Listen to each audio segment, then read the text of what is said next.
extenso y es un tema que da yo creo que para un curso completo, y tiene como muchas aristas, por decirlo de alguna manera. Pero bueno, les voy a dar en general lo que es un poco la conectividad en ambientes marinos. Básicamente nos vamos a enfocar en lo que son los manglares, las praderas y los arrecifes, ¿no? Bueno, brevemente les voy a dar unas definiciones de conectividad, un poco cuáles son algunos tipos de conectividad o que se manejan en ecología marina. Está muy relacionada la conectividad, por supuesto, con lo que es la migración de los organismos. Como ya no les comentó, yo he trabajado con peces de arrecife. Entonces, bueno, son uno de los protagonistas en este tema de la conectividad. Un poco brevemente cómo algunas de las técnicas de cómo medir esa conectividad. Y bueno, en el caso de estudio realmente les voy a presentar algunos resultados de mi tesis, que si bien no fue directamente, las intenciones iniciales eran estimar conectividad, pero bueno, se hizo como un trabajo previo o de una forma indirecta para estimar esa conectividad. Entonces, bueno, empezamos primero con lo básico, que es conectividad, porque todo el mundo habla de conectividad. De hecho, este término estuvo muy de moda hace unos años. Entonces, bueno, pero es un concepto que se maneja en ecología desde hace ya bastante tiempo, ¿no? Entonces hay como diferentes tipos de conectividad. Podemos hablar de conectividad de hábitat, que se refiere a cómo y en qué magnitud están conectados distintos parches de hábitat o distintos hábitats, lo que puede influir en lo que es la distribución, la diversidad genética y la salud de poblaciones animales y vegetales. Es un poco diferente a lo que es la conectividad poblacional, que se refiere al grado en que una población, que las poblaciones están vinculadas, ya sea por intercambio de huevos, larvas, reclutas, juveniles o adultos. Ya es un poco más, ya en este término, es un poco más a nivel poblacional, y, o sea, estamos hablando de una especie en particular, incluso se habla de metapoblaciones, es como otra rama, y es todo un mundo de hecho. Pero la que nosotros, o de la que más vamos a hablar hoy, es esa conectividad entre ambientes, entre hábitats, o incluso hay entre parches, de un mismo hábitat. Entonces la idea es que conozcan un poquito, o sea, como cuáles son esos vínculos ecológicos entre hábitats adyacentes e incluso que están distantes. Todos estos conceptos son diferentes a lo que es conectividad genética. Mucha gente, cuando tú le hablas de conectividad, automáticamente piensa en conectividad genética, en que hay que estimar extraer ADN, pero la conectividad genética es diferente y se maneja de un poco diferente, y de hecho no la vamos a tocar en esta presentación. La conectividad incluye dos componentes. Perdón que se me olvidó decirles, me pueden interrumpir si tienen alguna duda, no tengo ningún problema, porque bueno, igual aquí no veo si alguien levanta la mano o algo parecido, entonces me pueden interrumpir, no tengo problema. Esta conectividad incluye dos componentes que están bien entrelazados, que es la conectividad estructural, que está basada en las características físicas del paisaje, o sea, y qué tan heterogéneo es el paisaje. Cuando hablamos de paisaje, hablamos ya a una escala mayor, o sea, ya no es solo un arrecife, sino lo que está alrededor del arrecife, por ejemplo. Entonces, esa conectividad estructural está relacionada también a lo que es las corrientes, si hay barreras químicas, si hay barreras físicas, qué tan conectado está un ambiente con otro, pero visto desde un punto de vista más estructural, más físico. Si hay corrientes que puedan estar conectando dos ambientes, ese tipo de conectividad. Y está la conectividad funcional, que es en la que nos vamos a enfocar un poco más, que es la que representa el movimiento de organismos, que resulta en un intercambio de genes, intercambio de biomasa o intercambio de energía entre parches de hábitat. Estos, sin embargo, están conectados porque la conectividad funcional, por supuesto, puede estar facilitada o puede estar impedida por la conectividad estructural, es decir, si hay alguna barrera física o si no hay una corriente importante entre un ambiente y otro, esa conectividad funcional puede perderse. Entonces, bueno, la conectividad es un término que, bueno, tuvo bastante auge, sobre todo en conservación y en diseño de áreas marinas protegidas, porque la idea era evaluar cómo era esa conexión entre diferentes ecosistemas, y qué ecosistemas debían ser incluidos dentro de lo que eran esas áreas marinas protegidas, ¿no? Entonces, es es un concepto nuevamente, cuando lo busquen van a ver mucho, que se usa mucho en la parte de conservación. Porque, bueno, la idea es que a través de esa conectividad se garantice la protección y la funcionalidad de un área y su productividad ecológica. Entonces, esos vínculos y esa conectividad entre esos ambientes incluye conexiones a través de la dispersión larvaria, tanto en la columna de agua como los sitios que conforman un área marina protegida, el asentamiento, procesos de asentamiento, por supuesto, cómo están distribuidos los organismos y cómo pueden moverse de un sitio a otro. Y entonces, bueno, acá entra un concepto muy importante que cómo están vinculados lo que son los arrecifes, las praderas de pastos marinos y los manglares. Y uno de los vínculos más importantes que hay entre estos tres ecosistemas es que algunos de ellos funcionan como sitios guardería. Ya ustedes deben haber escuchado ese concepto de guardería. También hubo un tiempo que estuvo muy de moda lo que eran los ambientes guardería, los estudios en ambientes guardería. Entonces, a partir de allí, se hicieron muchos estudios relacionados con conectividad entre estos ambientes que involucraban estudiar lo que eran estas guarderías o qué ambientes funcionaban mejor como guarderías para, sobre todo, peces de arrecife. Hay muy pocos casos de estudios en invertebrados, pero la mayoría son de peces. Sin embargo, este concepto de conectividad no es nuevo, es algo que tiene ya bastante rato en ecología. De hecho, antes, claro, quizás no se le daba como la formalidad de lo que es la conectividad, pero ya algunos autores hace mucho tiempo ya hablaban de cuáles eran las interacciones que ocurren entre los ambientes marinos, ¿no? Las interacciones más importantes se dan por procesos físicos, hay intercambio de materia orgánica particulada y disuelta entre estos ambientes, hay intercambio de nutrientes y hay, como ya les he mencionado, migraciones de organismos entre estos ambientes. Y este es el punto en el que más nos vamos a enfocar porque vamos a hablar ya prácticamente aquí en adelante, más que todo es de los peces. Y bueno, por supuesto también estos ambientes lamentablemente están vinculados por temas de impacto antrópico, pero bueno, ya también ese es como otro tema. Pero nos vamos a enfocar en lo que es las migraciones de organismos. La historia de vida, esto tiene mucho que ver, con la historia de vida de peces y algunas especies de invertebrados.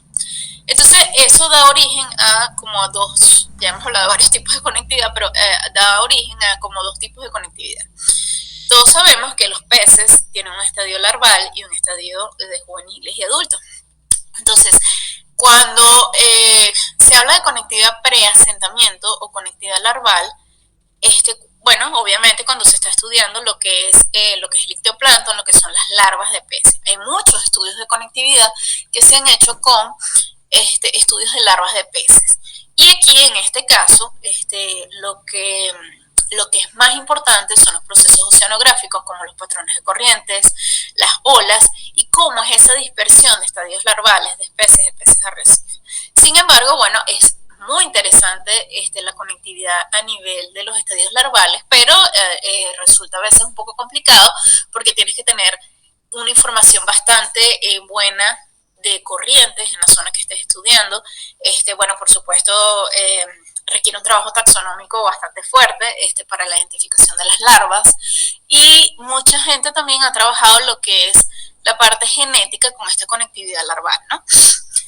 También tenemos lo que es la conectividad post-asentamiento, es decir, una vez que esas larvas se han dispersado, que es como una conectividad previa, esas larvas se asientan en algún ambiente en particular y los juveniles o pueden quedarse en un solo ambiente o migran. Entonces esos procesos, el estudio de esos procesos migratorios está relacionado a lo que es al ciclo de vida de los organismos. Esos procesos migratorios se dan por justamente estos ambientes guardería, porque los juveniles están en un ambiente y los adultos son los que migran a generalmente lo que es un arrecife coralino. Esas migraciones también pueden ser diarias y se pueden dar por alimentación o en determinadas épocas del año, que son las migraciones reproductivas. Pero el hecho es que ya se da en es las fases juveniles, las fases adultas.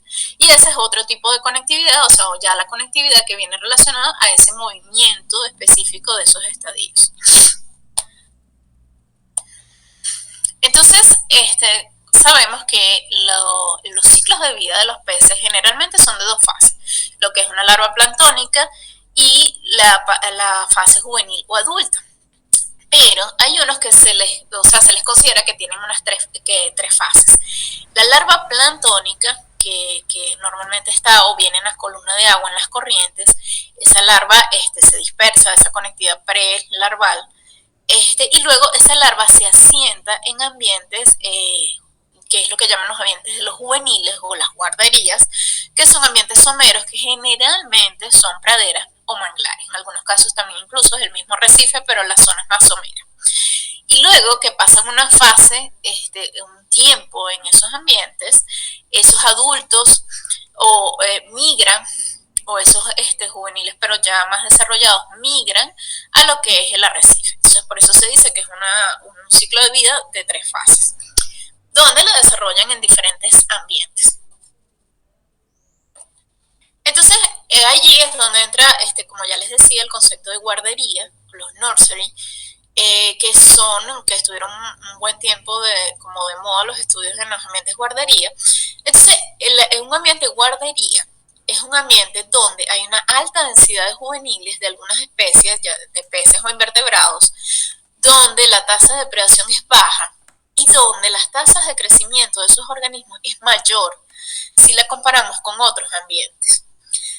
Sin embargo, como les digo, hubo un tiempo que esto estuvo muy de moda, se hicieron muchos estudios y algunos consideraban que este trabajo es muy famoso, por decirlo de alguna manera, en este tema de los ambientes guardería, el de Beck y colaboradores, y él hace como una recopilación de estudios de estudios en guarderías, ambientes guardería, y dice que, ok, es verdad, un ambiente guardería tiene que tener estas características, tiene que tener alta densidad de juveniles, baja tasa de predación, altas tasas de crecimiento, pero para que realmente sea considerado una guardería, ese ambiente tiene que contribuir en mayor proporción de individuos a las poblaciones de adultos que otros ambientes. Es un poquito medio confuso ahí el concepto, pero básicamente lo que dice es que, para que tú realmente definas que un ambiente es una guardería, tú tienes que encontrar la forma, que aparte no es muy fácil, de evidenciar que, por ejemplo, si yo digo una pradera, esta pradera y este manglar son ambientes guardería. Ok, ¿en qué me contribuyen, en qué proporción me contribuyen a las poblaciones de adultos que están en el arrecife? Si es mayor que, por ejemplo, tengo, por ejemplo, 3 praderas, y si hay una que particularmente la mayoría de los adultos vienen de allí, eso yo puedo considerarlo un ambiente guardería. Sin embargo, eso se dice muy bonito, pero eso es bastante difícil de comprobar, de evidenciar. Entonces, bueno, que ya vamos a ver un poco cómo son esas metodologías. Entonces, bueno, pero también decía que los procesos ecológicos que ocurren en estos ambientes que uno considera guarderías tienen que tener una mayor contribución en términos de densidad, de crecimiento, de supervivencia y de movimiento entre los hábitats de adultos. Entonces ya vamos a ver un poquito. En el Caribe, se han realizado muchos estudios y se encuentra que hay altas densidades de juveniles, sobre todo en praderas y en manglares.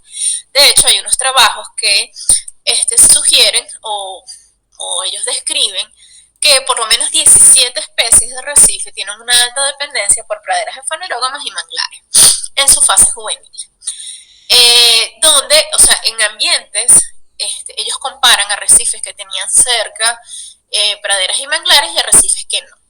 En aquellos arrecifes donde las praderas y los manglares no estaban cerca, había una disminución considerable en lo que era la densidad de esas especies y en su biomasa. Entonces de allí es que concluyen un poco esta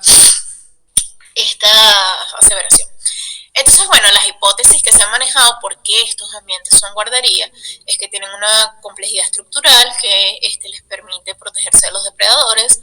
Algunos ambientes tienen, sobre todo los manglares, tienen una mayor turbidez en el caso de cuando están ubicados en lagunas y estuarios, y eso disminuye la eficiencia, por supuesto, de los depredadores. También son ambientes que tienen una alta disponibilidad de alimentos, sobre todo lo que son las praderas de fanerógamas, y también tiene que ver un poco su extensión, sobre todo también en el caso de las praderas. Entonces pueden interceptar larvas más efectivamente que los arrecifes. Aunque en algunos casos se han hecho unos estudios y se sabe que algunas larvas son capaces de detectar químicamente, o sea, tienen señales químicas de que estos ambientes están presentes y asentarse en esos ambientes. Entonces, bueno, un poco todo este tema de la conectividad se enfocó por un buen tiempo en lo que era el estudio de los ambientes guardería. Entonces, que este autor que define ambientes guardería da ciertas recomendaciones para estudiar estos ambientes y que puedas tener como una mayor certeza cuando quieras identificar un ambiente guardería. Entonces dice que, bueno, hay que considerar más de un factor. Generalmente casi todos los trabajos se enfocan solo en medir abundancias en estos diferentes ambientes.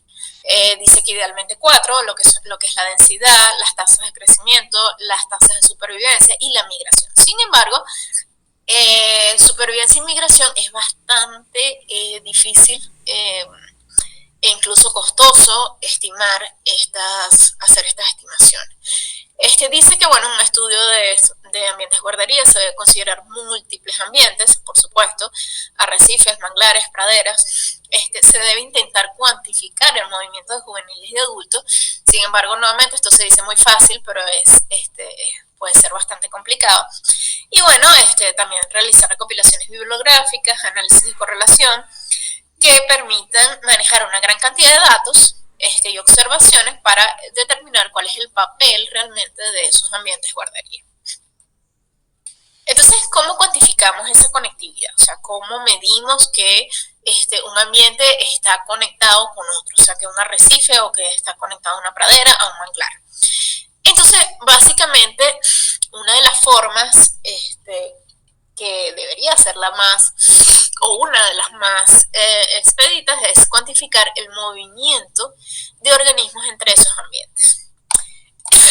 Perdón.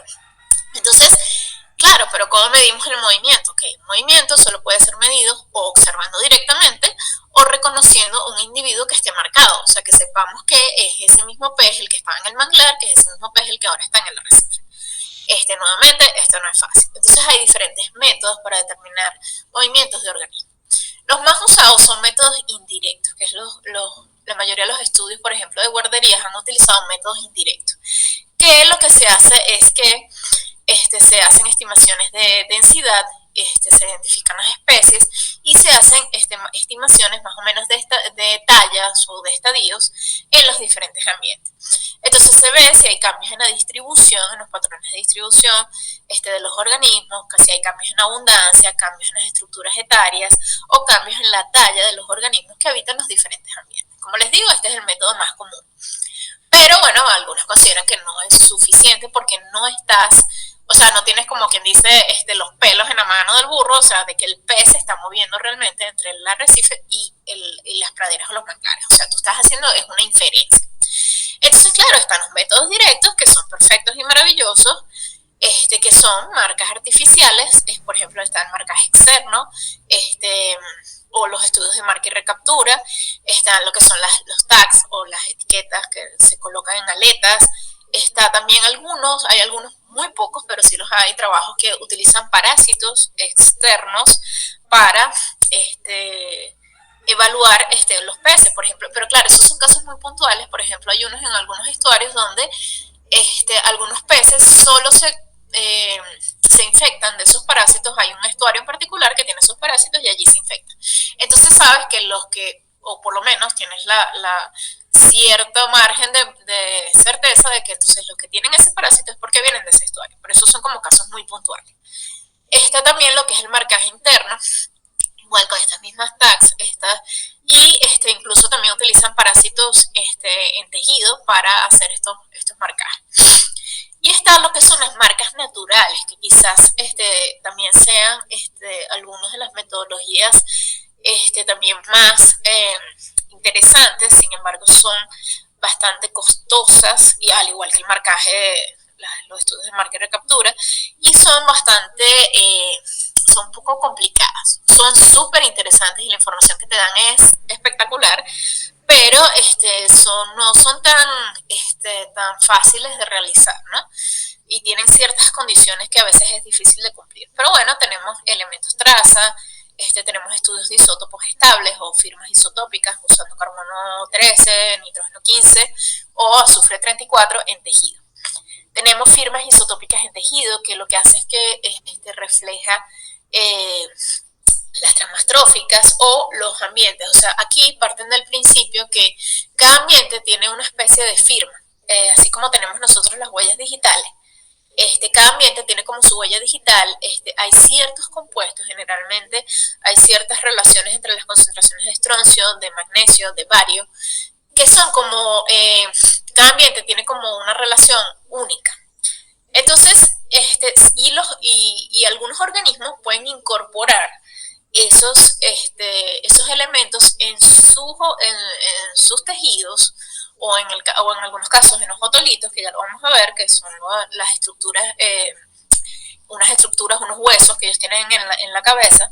Ellos registran estas concentraciones. Entonces es un poco de determinar esas concentraciones en el ambiente y esas concentraciones en el pez, y entonces de allí, en principio, podrías saber de dónde viene. Sin embargo, bueno, nuevamente esto tiene bastantes consideraciones. Pero se utilizan mucho estos estudios para, sobre todo, ver conectividad poblacional. Incluso se han hecho muchos estudios en pesquerías para, bueno, determinar dónde están esos stocks, dónde están muchas de estas poblaciones de peces comerciales. Entonces, y otro que ya se los medio mencioné, que es la química de otolitos, que es un área súper interesante, pero es bastante compleja. Entonces, bueno, acá les traigo algunos ejemplos muy generales, o sea, se los voy a dar muy general.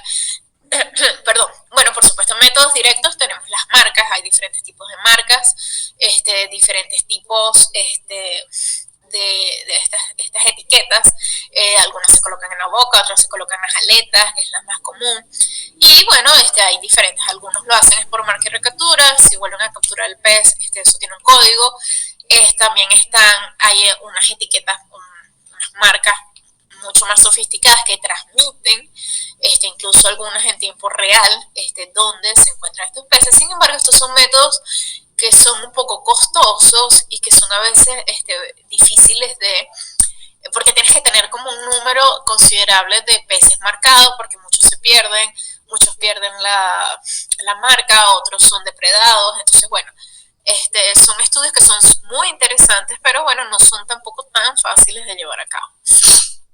Con respecto a la química de otolitos, esto es todo un mundo muy interesante. Sin embargo, requiere de equipos muy particulares, equipos que a veces son costosos, a veces los análisis son bastante costosos, pero para que sepan que existe y es todo un mundo de posibilidades. Está este artículo que es bastante reciente, del 2023, donde hacen como una revisión de todos los usos que puede dársele a esos análisis de química de otolitos, ¿no?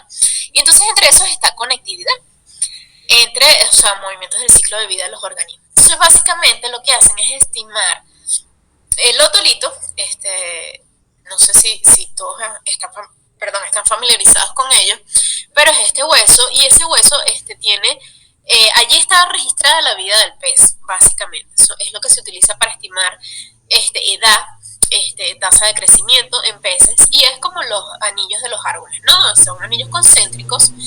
Cada uno de estos anillos tiene una tasa de posición diaria. Entonces,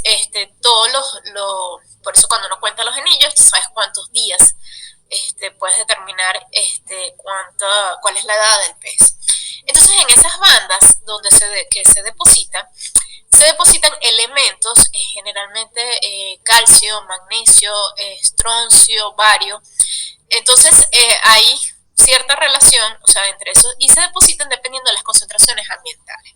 Entonces ellos van acá como registrando, es como un registro diario además, y luego anual, de dónde está el pez, o sea, de condiciones ambientales, de dónde se encuentra el pez. Entonces, claro, tú también necesitas tener esas concentraciones en diferentes ambientes para luego correlacionar y saber correlacionar qué concentraciones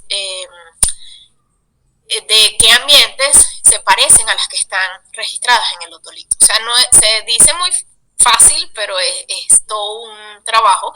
Claro, cuando logras, puedes tener resultados muy, muy interesantes. Entonces, por lo menos en este artículo, se lo pongo de manera así muy general, y esto trabajaron con con una especie de salmón, donde además, claro, en los salmones es muy interesante y es un poco más fácil hacer los análisis porque, bueno, recordemos que ellos pueden estar en dos ambientes diferentes, pueden estar en un ambiente dulce acuícola estuarino y luego en un ambiente marino. Entonces, con esos análisis de química de otolitos pueden ver los tiempos de migración, con estas relaciones, por ejemplo, en este caso lo hicieron con estroncio. Entonces ellos pueden determinar, bueno, los que migran de forma temprana, los que tienen un tiempo de migración intermedio y los que tienen un tiempo de migración tardía. Y pueden determinar los ambientes guardería, es decir, dónde están esa población de salmones, dónde están en su fase juvenil. Entonces vean acá, lo que es amarillo corresponde a esta zona de acá, que son unos ríos. Entonces los juveniles, es decir, en los anillos que corresponden a la fase juvenil del pez, se determinó estas concentraciones. Claro, acá es un poco más fácil porque son ambientes totalmente diferentes y esas señales químicas que yo le digo, o sea, esas huellas digitales químicas que tiene cada ambiente, son bien marcadas porque obviamente son muy diferentes entre lo que es un ambiente dulce acuícola, un ambiente estuarino y un ambiente marino. Pero el punto es que, bueno, ellos acá podían identificar dónde estaba el pez cuando era juvenil, dónde estaba en sus fases intermedias y dónde estaban como adultos.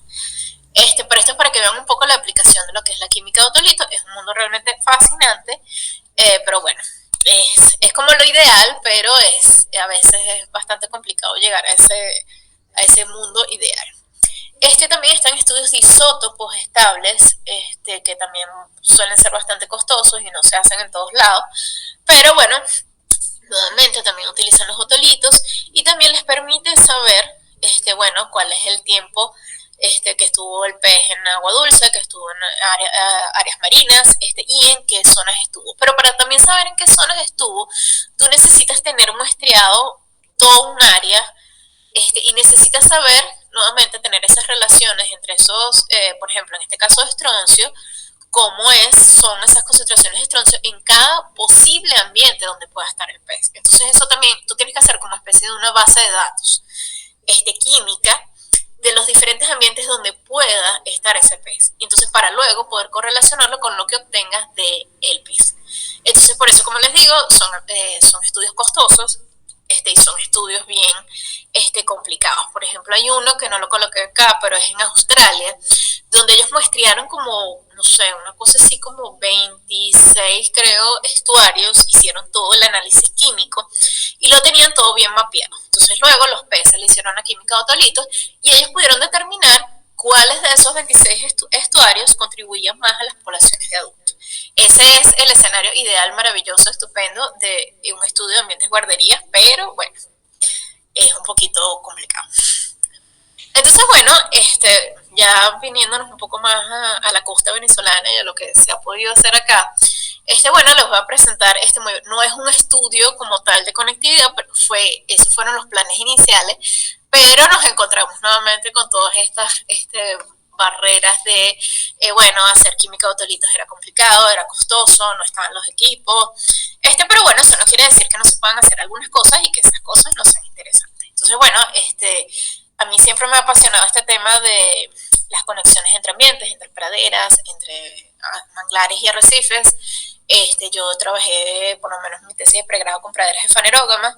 Entonces de allí me quedó como siempre la duda, o sea, me quedó como el interés por evaluar, porque bueno, vi en mi tesis de pregrado, yo trabajé con tramas tróficas, entonces vi que sí, que efectivamente había una conexión con los arrecifes, en ese entonces, porque bueno, no tenía manglares cerca, pero con los arrecifes, se vio, o sea, se evidenció, entonces bueno, siempre quedé como con esa, entonces bueno, cuando hice mi doctorado, traté de ir un poco más allá, no logré todo lo que quería, pero bueno, acá les presento algunos resultados. Esto se hizo en el Parque Nacional Morrocoy. Entonces, bueno, básicamente yo lo que hice fue evaluar esos métodos indirectos, utilicé esos métodos indirectos para evaluar cuáles eran los patrones de distribución de los juveniles de peces arrecifales en el Parque Nacional Morrocoy. Y, o sea, traté de hacer énfasis en identificar posibles zonas guardería. Claro, si nos íbamos a la definición formal, bueno, tenía que hacer química de otolitos y todo esto para determinar realmente cuáles eran esas zonas, pero bueno, se hicieron como algunos estudios que permitieron hacer como ciertas inferencias, ¿no? Entonces la idea, el objetivo principal era describir cuál era el patrón de los juveniles y los adultos, nuevamente esos métodos indirectos de los que le hablé, ver esos patrones si estaban relacionados a la estructura del hábitat, a lo largo de un gradiente. Ya les voy a explicar por qué este gradiente en el Parque Nacional Morrocoy, y bueno, haciendo énfasis en identificar posibles zonas o ambientes guardería importantes para estos estadios juveniles. Se realizó el estudio en el Parque Nacional Morrocoy. Entonces el Parque Nacional Morrocoy tiene como un gradiente que tiene una zona que está más influenciada por humedales. Tiene una zona que, esta zona acá está más sometida, por supuesto, a descargas de agua dulce, pero acá hay un desarrollo bastante importante de lo que son praderas de fanerógamas y manglares. Y tiene una zona externa que tiene más características oceánicas, tiene más influencia oceánica, precisamente por estar más fuera, y tiene, claro, los arrecifes, en su mayoría están en la zona externa, no hay arrecifes acá internamente, los más internos son estos acá, que se llama Bajo Caimán, pero acá hay algunos desarrollos de praderas y de manglares de menor extensión y estructuralmente hablando, menos, o sea, son más pequeños, también están más influenciados por las actividades turísticas. Pero bueno, están acá y entonces se escogieron. Lamentablemente no podíamos trabajar tan internamente. Uno, no teníamos arrecife, y otra, acá era difícil trabajar por tema de turbidez, lo que es la parte de censos de peces. Entonces, bueno, escogimos unas estaciones que llamamos intermedias, o sea, porque acá todavía está esa influencia de zona de humedales. Tenemos estas dos estaciones, Tumba 4 y Bajo Caimán, y aparte se escogieron 4 estaciones externas, que era Playa Mero, Boca Seca, Pescadores y Cayo Sombrero. Entonces, en cada una de esas localidades se identificaron qué ambientes estaban, ¿no? Entonces, en las más internas solo había praderas y manglares. Esta es como una intermedia, que había praderas, manglares, arrecife.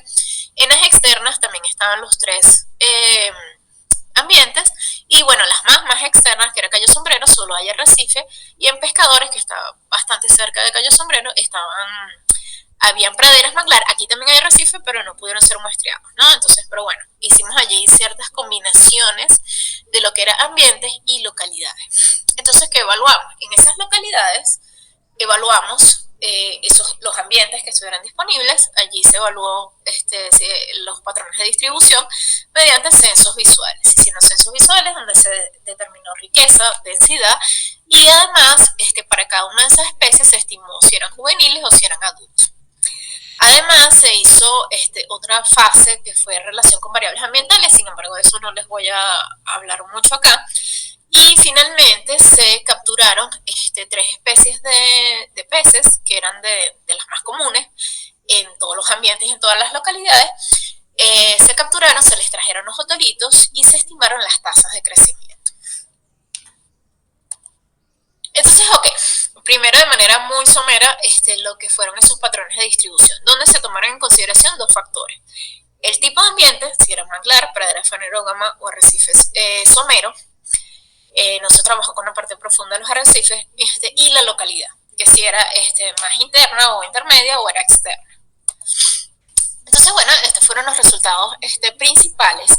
Por supuesto, se tuvo una mayor proporción de juveniles, como esperábamos, en lo que son los manglares y manglares. Realmente las praderas sí nos llamaron un poco la atención los resultados, pero bueno, también pudo haber sido un poco un efecto también de metodologías utilizadas, ¿no? Pero bueno, el hecho es que había una gran proporción de juveniles en manglares. Por supuesto, la mayor proporción de adultos se observó en los arrecifes someros. Sin embargo, la proporción de juveniles en arrecifes someros también fue bastante alta.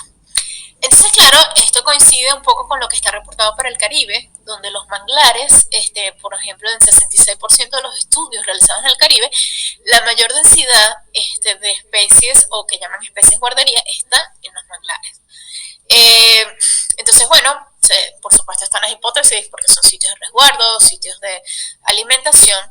Entonces, bueno, teníamos que los juveniles, bueno, la mayor diversidad, por supuesto, fue en los arrecifes, pero la mayor densidad estuvo en los manglares, ¿no? Las praderas fue ahí como un ambiente como medio intermedio, no nos dieron como mucha información. Sin embargo, la mayoría de las praderas que se estudiaron tenían los manglares también muy cerca, entonces casi que ya era, podía casi que mencionarse que era como un solo ambiente, o sea, era como que la pradera era el patio trasero del manglar y entonces, bueno, los peces realmente podían estar como entre los dos ambientes, ¿no? Los adultos, por supuesto, la mayor densidad fue, y la mayor riqueza fue en arrecifes someros. Entonces, bueno, esto, acá un análisis de ordenación, o sea, lo que era esa variación entre ambientes, por supuesto, algunas especies fueron las que determinaron esos patrones, entre ellas una especie de múlido, Emulon flavolineatum, cuyos juveniles estuvieron muy bien representados, eran los más abundantes en los manglares. Y bueno, en praderas y manglares. Las praderas funcionaron más como un ambiente como de transición, eran como intermedias. Y nuevamente, literal, estaban ubicados entre lo que era el manglar y el arrecife. En los arrecifes tuvimos más densidad, por ejemplo, de pumacéntridos, de lábridos, sí, pumacéntridos, lábridos, algunos que otros cáridos, pero era bastante diferente la estructura de la comunidad entre lo que era los manglares, las localidades de manglares y las localidades de arrecifes. Entonces, bueno, para que tengan un poco una idea un poco más espacial, los manglares, ok, tuvieron una mayor proporción de juveniles, pero no todos los manglares. Los manglares externos, los más externos, que precisamente no eran los más desarrollados, pero eran los que estaban en las zonas más externas, fueron los que tuvieron la mayor densidad juvenil. Bueno, por supuesto, este estudio se realizó en varias épocas del año y fue más o menos consistente, sobre todo lo que era Playa Mero y Pescadores, que tuvieron una mayor densidad de juveniles con respecto a los manglares más internos. Entonces, de hecho, cuando se hizo la parte de correlación con variables ambientales, se estimó, se hizo una correlación entre la densidad de juveniles y densidad por especie con la distancia del parque. Se hizo hace mucho tiempo un patrón, un estudio de corrientes. Entonces se sabía cuáles eran, o sea, de acuerdo a ese trabajo, cuáles eran las principales entradas de corriente al parque. Entonces se asume que esas principales entradas de corriente, por supuesto, son fuentes de larvas. Entonces se estimaron esas distancias de esas localidades hacia las principales entradas de corriente y una correlación, una de las variables de todas las que se estimaron, una de las variables que tuvo una mejor correlación fue justamente esa distancia, lo que llamamos distancia a la boca, que era distancia hacia las principales entradas de corriente. Hubo una alta correlación entre densidades juveniles y la distancia a las principales entradas de corriente. Entonces, eso, nuevamente, todos son métodos indirectos, son métodos inferenciales, pero bueno, ya te hace medio construir la historia. Bueno, estos ambientes, a pesar de que estructuralmente no son los más desarrollados, están más cercanos a la entrada de corrientes, por supuesto entrada de pool de larvas, y son los que tienen una mayor densidad de juveniles. Estas son dos fotografías, estos son de ese manglar que les digo, el de Pescadores, el de Calle Pescadores. De verdad era impresionante la cantidad de juveniles que había, sobre todo de emúlidos y también de algunos luthanios, algunos pargos. La densidad, y nuevamente esa densidad se mantenía bastante bien en los diferentes muestreos. En cambio, para los arrecifes, bueno, este es el patrón de distribución de juveniles. Acá no les voy a mostrar datos de los adultos, ¿no? Pero de los juveniles, bueno, la verdad es que las densidades fueron bien variables temporalmente. Por supuesto, aquí no hacíamos comparaciones internas versus externas, porque bueno, casi todos los arrecifes, salvo el de Bajo Caimán, que es que está un poco más protegido acá, pero casi todos estaban en la parte externa. Pero bueno, acá las diferencias fueron más temporales, pero sin embargo sí había su buena proporción de juveniles, aunque de especies que se sabe que normalmente están todo el tiempo en el arrecife, que es tipo los pumacéntridos, los escáridos, algunos lábridos. Entonces, bueno, este era un poco el panorama, pero las densidades eran mucho menores, por supuesto, que lo que se obtuvo en ambientes de manglar. Entonces, bueno, el otro aspecto, recuerden que hablamos un poco que, bueno, idealmente se podían estudiar en ambientes de guardería 4 factores, que eran la densidad, la tasa de crecimiento, la supervivencia y el movimiento. Supervivencia y movimiento, bueno, es un poco complicado, pero bueno, entonces quisimos complementar un poco los valores de densidad con lo que haciendo estimaciones de tasas de crecimiento. Para las tasas de crecimiento, bueno, se toman en cuenta diferentes especies, por supuesto, que fueron capturadas en diferentes ambientes y que estaban ubicados en diferentes zonas dentro del parque. Entonces, la idea un poco era esto, complementar un poco, darle peso a ver cuáles de esos ambientes o cuáles de esas localidades podrían ser consideradas quizás un poco más importantes como ambientes guardería. Entonces se seleccionaron 3 especies que eran muy abundantes, que era Eucinostomus argenteus, Mulon flavoliniatum y Helicoris vividatum, que es un labrio. Entonces les voy a presentar solo las de 2 de estas especies para no hacer muy largo el cuento. Entonces tenemos, se analizaron 90 ejemplares de Mulon flavoliniatum. Se capturaron un rango de tallas bastante amplio, entonces era bastante aceptable. Estos son las fotos de los otolitos se pulieron, se estimaron la edad y se estimó la tasa de crecimiento de esta especie. Entonces acá el resultado, como se tuvieron varios resultados, pero uno de los más interesantes es que, claro, esta especie pudo ser muestreada en todas las localidades. Entonces, en este caso, nos permitió comparar localidades intermedias, internas, lo que llamamos internas intermedias, que eran esas que estaban un poco más protegidas, versus las que estaban más externas. Entonces ven acá, lo que está en rojo es la tasa de crecimiento. En el caso de Tumba 4, que era la más interna, la tasa de crecimiento era 0.32 milímetros por día. En el caso de Bajo Caimán, que es la que está un poquito más afuera, era 0.38 milímetros por día. Pero en Boca Seca, que es más externa, y Pescadores, que es esa donde había mayor densidad, la tasa era 0.49, casi, bueno, 0.5 milímetros por día. Las tasas de crecimiento eran mayores. Esto se hizo un análisis de covarianza basado en permutaciones, y las diferencias fueron significativas, fueron estadísticamente significativas. Entonces nos permitía bueno, asegurar si las localidades más externas, las tasas de crecimiento, por lo menos para esta especie, eran significativamente más altas en las localidades más externas con respecto a las más internas. Eso por allí. Eso nos permitía saber, o sea, tasas de crecimiento, comparar entre localidades. O sea, hay zonas, hay localidades donde las tasas de crecimiento sí son efectivamente mayores.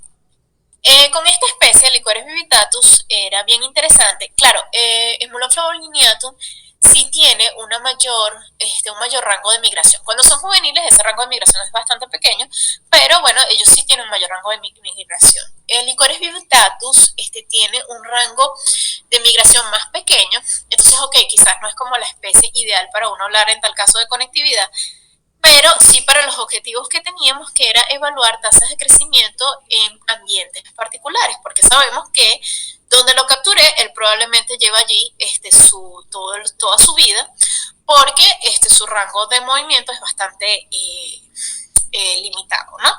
Claro, ellos pueden, en tal caso, si el arrecife está cerca, sí puede haber un movimiento hacia, pero ya vamos a ver un poquito los resultados. Además, Helicoris vividatus, los otolitos eran mucho más manejables en su procesamiento con respecto a las otras especies, y capturamos en 2 épocas distintas, en junio y en diciembre, un rango amplio de tallas, y los logramos capturar en praderas, en manglares y en arrecifes. Entonces, cuando esos ambientes estaban bien separados, nos permitía nuevamente determinar la importancia del ambiente. Además, los otolitos de estos organismos tenían una característica bien chévere, bien importante, es que esto que ven acá es el núcleo, esto que ven acá, este circulito, es la marca de eclosión, es decir, se sabía cuándo eclosionó el individuo. Cada anillo de estos corresponde a un día. Tenían estas marcas que eran bien evidentes, además, véanlo acá, acá, y esta es una marca de asentamiento, es decir, esto nos indica que a partir de aquí, que esto es la fase larval del pez, y a partir de aquí ya él se asentó en el ambiente, y eso nos permitió hacer unos cálculos extras que fueron bien interesantes. Nos permitió además calcular cuánto era el periodo de duración larval, cuánto era luego del asentamiento, cuánto era la edad del organismo, o sea, nos permitió sacar unos cálculos extra que fueron bien interesantes. Entonces, bueno, acá pudimos comparar, acá nos vamos a fijar más que todo, bueno, teníamos 2 épocas del año, pero nos vamos a fijar más que todo entre los resultados. Acá se obtuvieron diferencias, por supuesto, temporales, diferencias entre las localidades, pero lo más relevante que nos permitió esta especie fue comparar Cayo Sombrero y Pescadores. En Cayo Sombrero solo muestramos arrecife y en Pescadores solo muestramos pradera manglar. Entonces, o sea, bueno, realmente se capturaron cerca del manglar.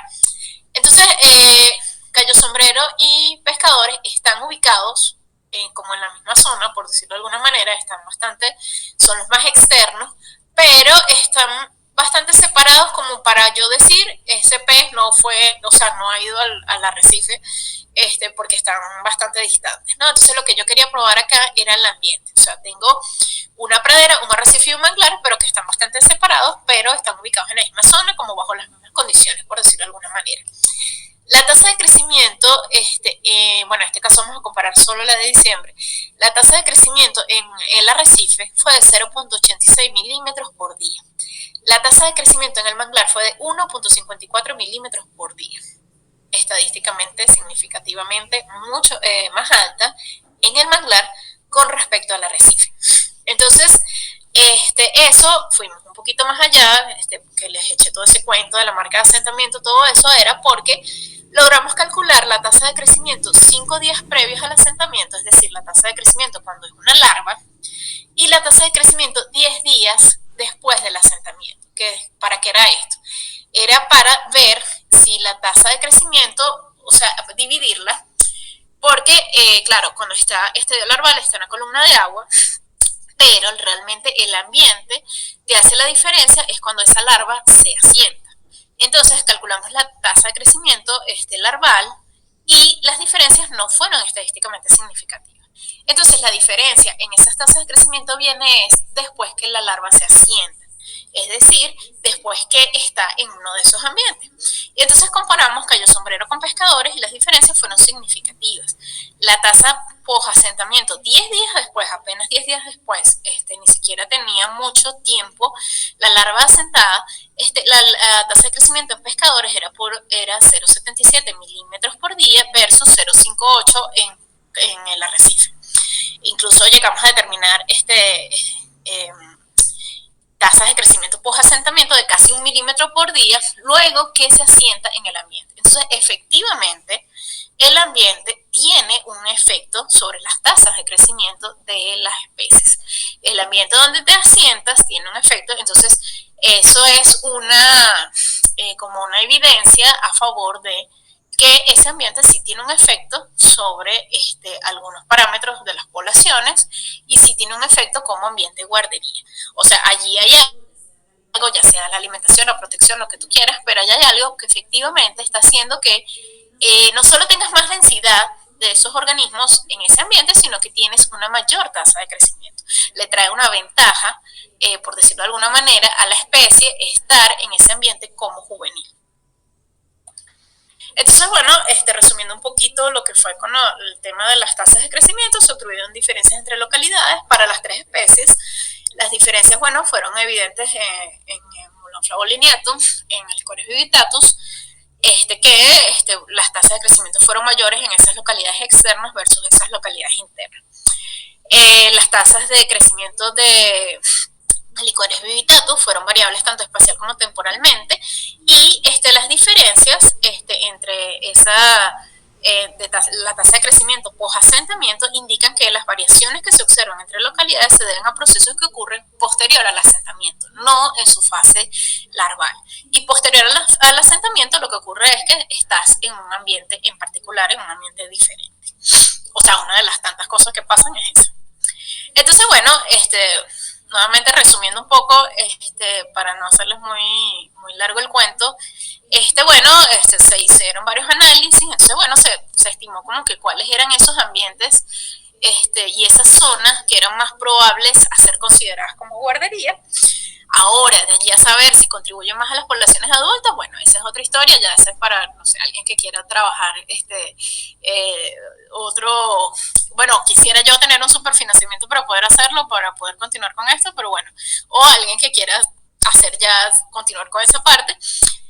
Bueno, entonces esta zona acá, pescadores, Cayo Sombrero, particularmente parece ser una zona bien importante. Entonces, esta es información que sirve incluso para temas de conservación y manejo, o sea, aspectos que se deben tomar en cuenta. Lamentablemente ahorita, bueno, no sé, creo que están haciendo bastantes desastres en el parque, y esta zona lamentablemente coincide con una zona que es de alta demanda turística. Allí los peces no pensaron en esa parte. Entonces, bueno, al final se hizo como un modelo teórico de cuáles eran un poco los factores que estaban afectando a diferentes escalas esa distribución de peces. Entonces, bueno, lo que está en azul, por supuesto, son cosas que no se han estudiado, lo que está en negro son cosas que sí se han estudiado. Entonces, bueno, por supuesto, tiene que ver, hay que hacer un estudio de dispersión de larvas, dinámica metapoblacional, a escala regional. A escala de paisaje, definitivamente el tipo de ambiente tiene que ver con el patrón de distribución de los peces, dónde están ubicados, si están externamente o internamente, si están cerca o lejos de las principales entradas de corriente, vimos que también tienen efecto, y que si hay otros ambientes, bueno, nuevamente la presencia de otros ambientes afecta. Claro, con esta información, lo ideal es luego continuar con más estudios de conectividad, hacer estudios de migraciones como tal. Pero bueno, el hecho es que acá tenemos como, a pesar de que faltan muchos parches que llenar de información, hay unos que ya se tienen entonces.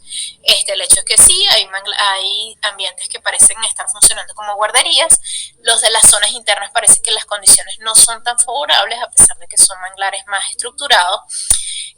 Y bueno, y a nivel local, bueno, esta es la otra parte que no les comenté, pero bueno, nosotros estimamos varias variables y bueno, eso tuvo ahí unas correlaciones con algunas variables a escala local, ¿no?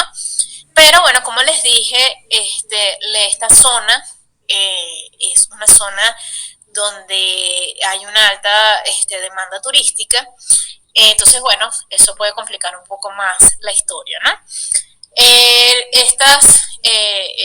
Pero efectivamente acá hay o sea, organismos que definitivamente o pueden ser fuentes ambientes que definitivamente o pueden ser fuentes de peces para otros hábitats a través de migraciones, o pueden contribuir a la dinámica local, ya sea los arrecifes que están acá en Pescadores, que lamentablemente no los pudimos muestrar, o también nos llamó la atención en algunos de estos, no tanto en el de manglar de Playamero, que también era importante, sino en el de Pescadores también vimos muchos adultos.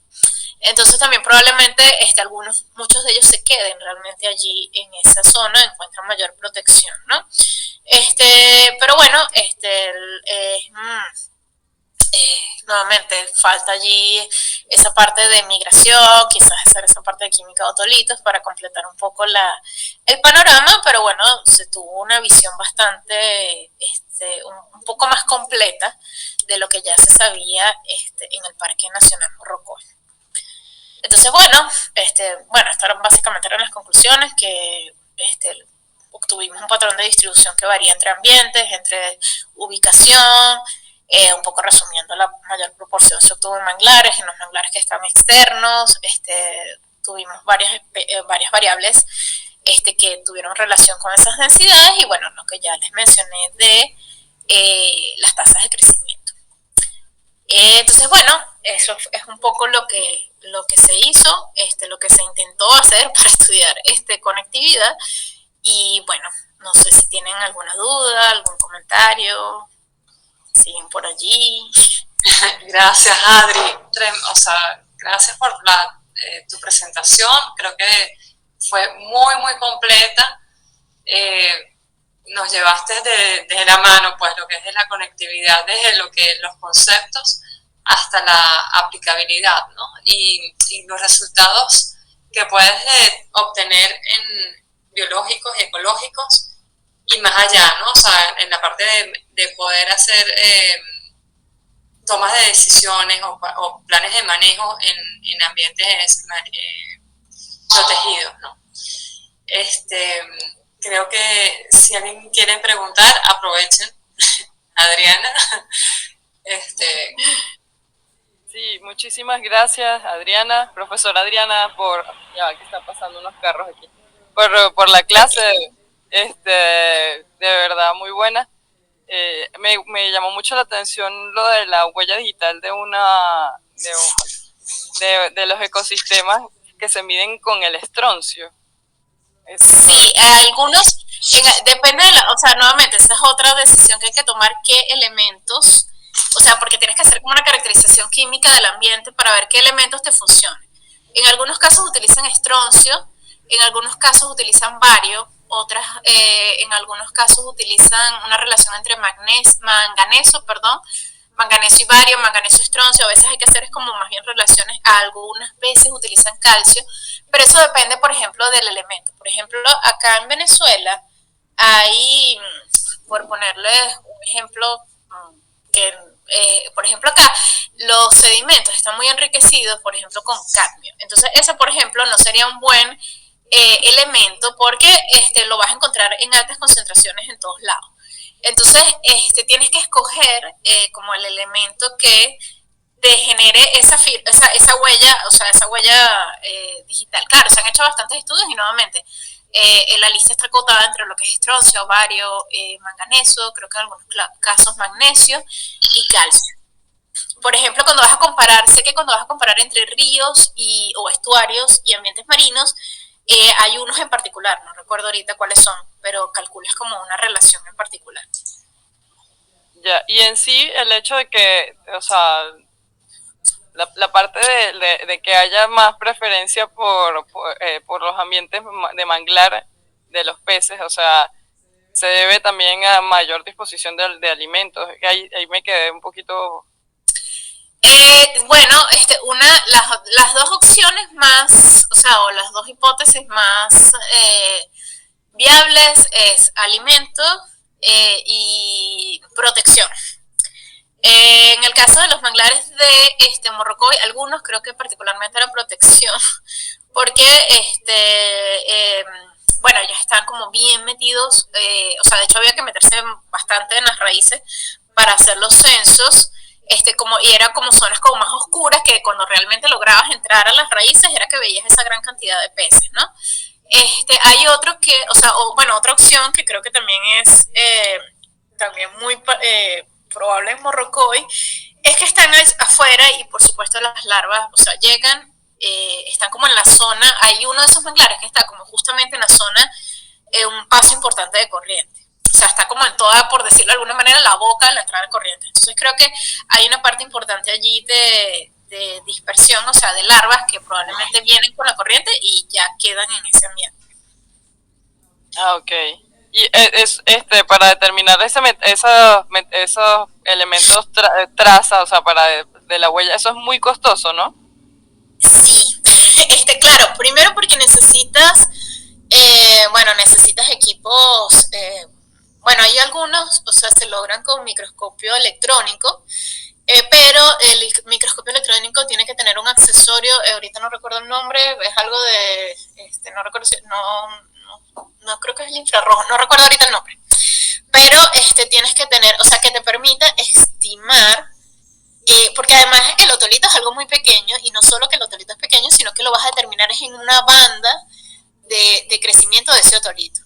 Entonces una opción es exacto, es con microscopía electrónica que se toma, es como por decir, se toma una muestra de la banda y se estiman esas concentraciones de esos elementos.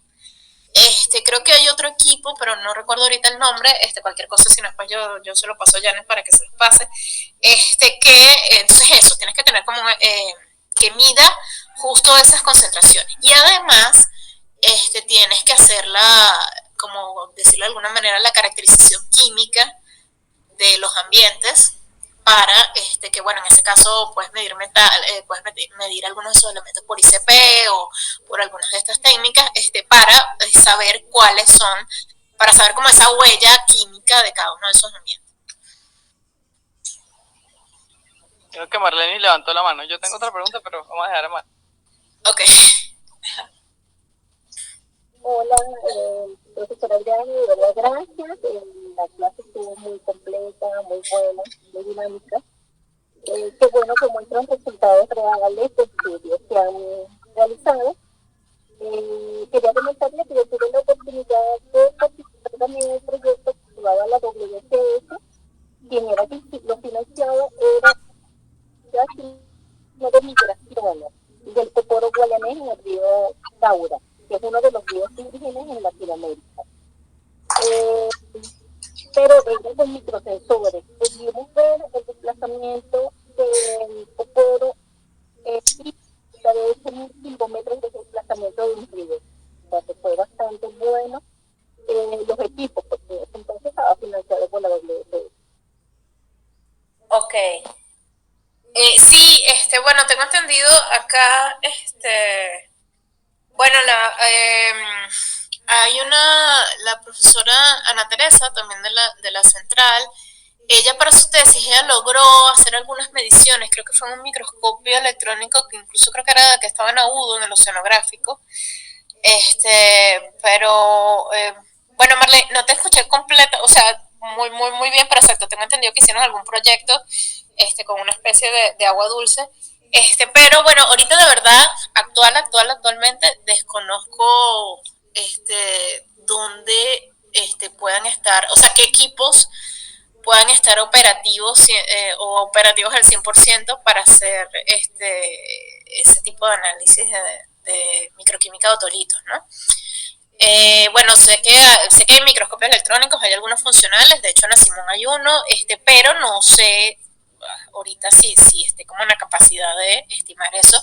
Pero bueno, evidentemente estos estudios requieren bueno, un buen financiamiento, porque para que puedas tomar diferentes sitios, puedas tomar muestras ambientales de sedimento, de agua, puedas tomar muestras de los peces, los otolitos. El procesamiento de otolitos no es o sea, no quiero sonar pero no es para todo el mundo, o sea, tienes que tener, wow, o sea, paciencia para pulir esos otolitos, dejar esas capas allí disponibles, esos anillos, para poder hacer las estimaciones. Entonces, bueno, es un proceso bastante laborioso, pero ojo, los resultados creo que pueden recompensar bastante bien lo laborioso del procesamiento. Creo que alguien más tenía una pregunta. Profe. Ajá. Por aquí, Harley Mendoza, de Nueva Esparta. Okay. Hola. Mire, no, o sea, con la parte química de los otolitos, que usted mencionó que había que hacer como una base de datos de los sitios para conocer sus características químicas, pues, y poderlo relacionarlo con los de los otolitos. ¿Ok? Me imagino que aquí en Venezuela no hemos avanzado en eso, hacia conformar esa base de datos. Pero en algunas partes de Latinoamérica o del mundo se está haciendo ese trabajo o se ha hecho. Sí, cómo no. De hecho, bueno, por ejemplo, bueno, te puedo decir, Australia tiene como súper levantado sobre todo la información de los estuarios. Acá se han hecho algunos estudios, creo que, si mal no recuerdo, creo que en Brasil, y no recuerdo si Argentina, tengo que buscar los artículos, pero sí se han hecho algunos estudios donde tienen esas bases de datos, esas caracterizaciones. Ojo, acá hay como información química de sedimentos de agua, pero está como bien dispersa, ¿no? Habría que ver qué hay y si lo que hay sirve como para esa base, ir levantando esa base de datos química de esas zonas. Quizás algunos datos sí pueden servir, pero bueno, nuevamente cuando tú quieres, si por lo menos quieres hacer un trabajo enfocado, por ejemplo, a eso, sea en Morrocoy o a lo mejor, qué sé yo, en Mochima o a lo mejor en Nueva Esparta, tienes que tener nuevamente levantado como la data de muchos sitios y ambientes de eso. Acá no, o sea, es complicado. Es complicado, nuevamente habría que recopilar, o sea, de repente que vas a trabajar en un área en particular y ya bueno, tú empiezas a buscar, bueno, déjame ver qué hay de características, o sea, determinaciones químicas, Nueva Esparta, por ejemplo, el sedimento, y ojo, también lo otro es que acá puede haber mucha variabilidad también temporal, dependiendo del sitio, entonces eso también hay que tomarlo en cuenta. Sí, me imagino que eso también lo afecta un poco nuestro ciclo, pues, que verano, invierno, o sea, las lluvias, que de repente hay descargas de agua dulce. Exactamente. Que vienen, no sé, de zonas agrícolas y que traen ciertos elementos específicos y eso. Pero sería bastante bien interesante, no sé, Katherine, me imagino que Katherine está oyendo por ahí, que es la que está de nosotros en el laboratorio forense allá de Caracas. Pero sería bien interesante porque yo pienso que esa base de datos, vamos a llamarla química, se puede usar para muchas cosas, no solamente la parte de otolitos, sino sí, claro, desde el punto de vista marino o ambientes acuáticos, se puede utilizar como variables ambientales para muchas cosas. Sí, claro, de hecho, nuevamente sí, es una información súper importante. Nosotros por lo menos en el laboratorio, como bueno, hemos trabajado con bastantes proyectos de servicio, nosotros tenemos nuevamente data de química, de sedimento y de agua de muchos sitios, pero bueno, nuevamente hay que ver cuando vayas, o sea, para hacer algo como tal, para química otolito, sí tienes como que definir bien cuáles son las zonas que consideras que los peces podrían venir de allí, o sea, cuáles son las que realmente te interesan. Pero sí hay algunos datos, pero bueno, sería ideal que estuviera como bien levantado toda la costa. Katherine. Buenos días, acá Katherine de Caracas, estoy ahorita conectada desde Caracas. Hola, bueno, nosotros a veces construimos bases de datos, sobre todo dependiendo del equipo, para comparar, para poder identificar, para poder tener un registro y sobre todo con el cromatógrafo de gas, sobre el tiempo de retención de un compuesto químico en la columna de cromatografía de gas. Hay algunas librerías que ya uno las puede acceder, puede tener la librería con los datos o las vende, ¿no? Sí, y el IBIC también tiene bastante adelantado en eso. Sí. Gracias, Katherine. Creo que, Adri, ¿quieres comentar algo? No, por ahora, no, bueno, sí, eso, o sea, nosotros también, en el laboratorio o sea, tenemos el ICP y claro, trabajamos más que todo con metales pesados, pero bueno, nuevamente hay una base de datos también importante, pero sobre todo sobre todo estudios costa afuera, tenemos de sedimento y de agua. En Morrocoy hay data de química, pero nuevamente también el tema, también hay que considerar a veces esa variabilidad temporal, o sea, por ejemplo, Morrocoy ahí levantaba bastante información, pero nuevamente yo, o sea, de tener que hacer un trabajo ahorita, tenerlo, o sea, creo que habría que otra vez levantar. No están actualizados. Actualizar, exacto, porque, bueno, pueden haber pasado muchas cosas allí, pueden haber cambiado esa data química. Arnaldo. Para los metales pesados, disculpe, para los metales pesados, sí, nosotros nos apoyamos con la UCB y con el IBI, que ellos sí tienen su base de datos allí, y para hacer análisis de aguas y todo esto, ellos son los que nos prestan apoyo. En química, en el curso de química de la UCB. Ok. Arnaldo, que tenía las manos levantadas hace tiempo. Sí, muchas gracias, profesora. Excelente presentación, profesora Adriana, de verdad que muy ilustrativa, muy pedagógica, agradecido.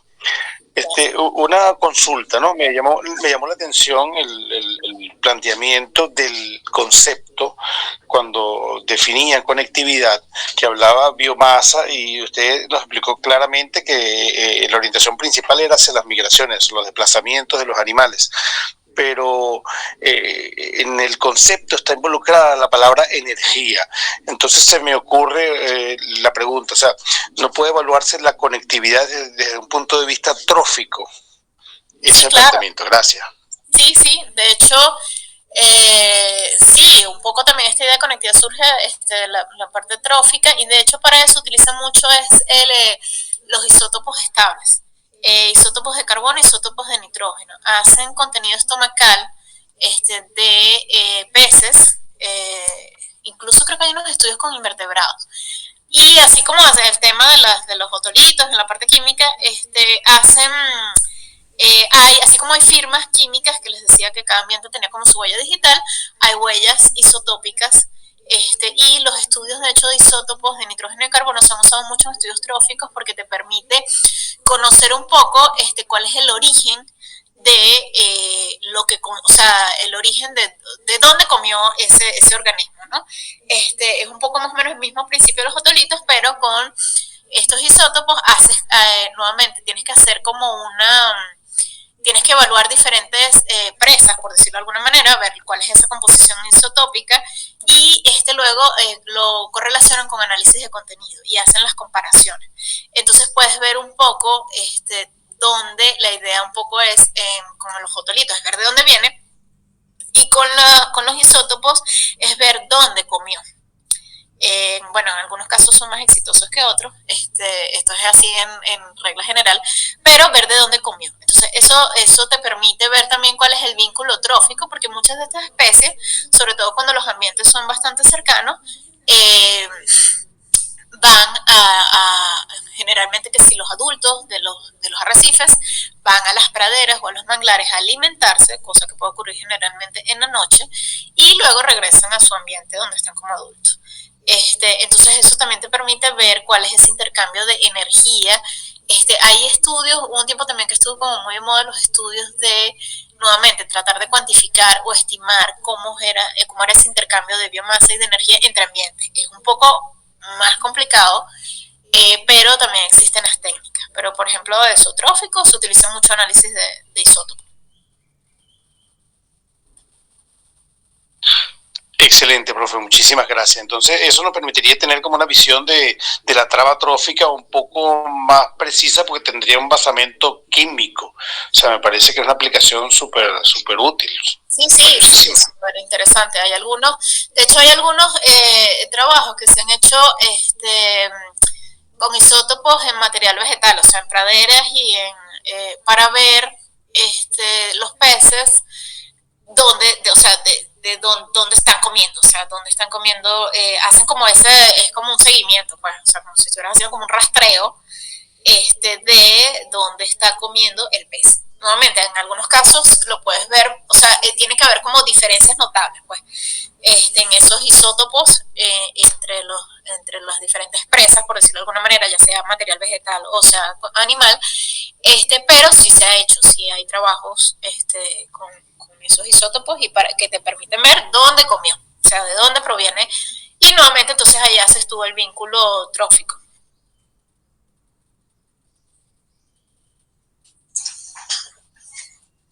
Bueno, Adri, gracias de verdad por tu tiempo, por tu excelente presentación.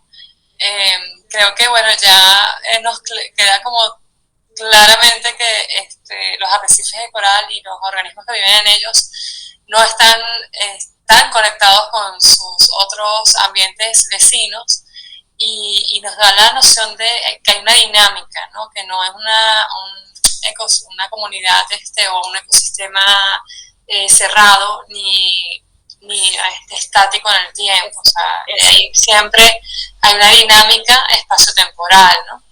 Entonces, bueno, súper agradecida. Adri, bueno, eres